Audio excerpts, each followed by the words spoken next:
Class में बने रही। देख मोर पास केक रखा रहते बहुत वेस्ट जाते, एक से तीन में छोटे छोटे बेंटो केक बना के दिखाता हूँ और स्टूडेंट मतलब क्लास में। तो आज के क्लास बहुत अच्छा रही से। आज के क्लास खत्म हो गए, 3 दिन के मन के क्लास चलते। नेक्स्ट बैच चाहिए कल से। कल से अगर जे मन क्लास लेना चाहते जल्दी से मोला फ़ोन पे कर देवा।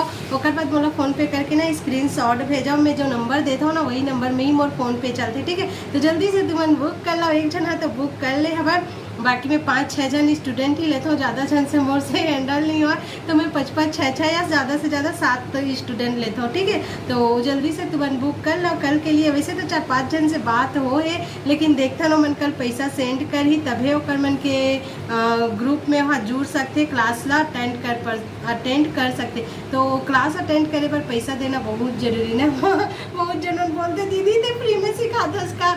हे भाई मैं फ्री में नहीं सिखाऊँ, मैं इतना अमीर भी नहीं हो कि मैं फ्री में इतना सारा